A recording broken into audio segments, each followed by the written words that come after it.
нийслэлийн ядуурлыг бууруулах хөлбөр эрхлэлтийн асуудал хариуцсан засаглалын орлогч инхтөр хүрэлцэн ирсэн байна. Танд маш баярлалаа. Дараа харуулж байгаа хэрэг юм аа.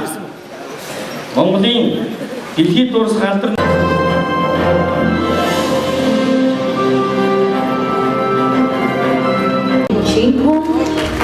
Надад Голд сансуур сургуулийн 12-9 хүүхэд нийслэлийн 2016 оны шилдэг оюун хүүхдийн хамгийн бага нь 3 дугаар ангиас сурагч. За хамгийн ахмад мүүлэн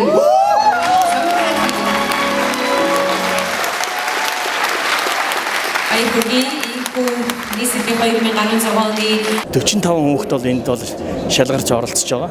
Энэ 45 хүүхдээ бол 5 номинацид одоо спортлог, оюунлаг тийм ээ ийм чиглэлүүдээр одоо бид нар шалгаруулсан байж байгаа. Тэгээд энэ арга хэмжээ маань бол амжилттай явж манай нийслэлийн засаг даргын захирамжийн дагуу бас ажлын хэсэг гараад энэ хүүхдүүдийг шалгаруулад ингээд өнөөдрийн энэ арга хэмжээ бол одоо яг нээлттэй хийгээд ингээд байж байна.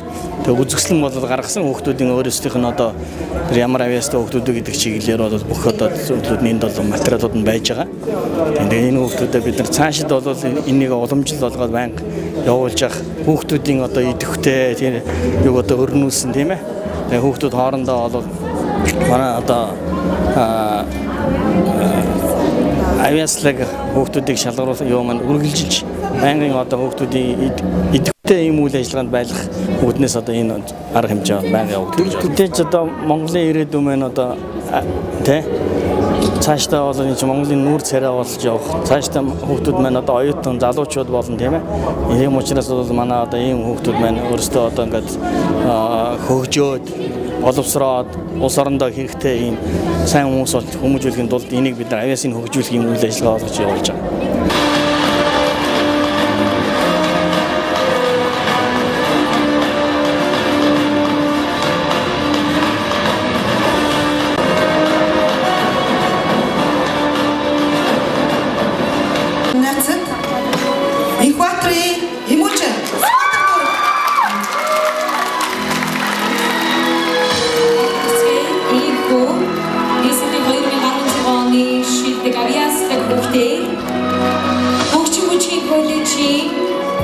Сурагч Ихватрийн Имужин баярлалаа.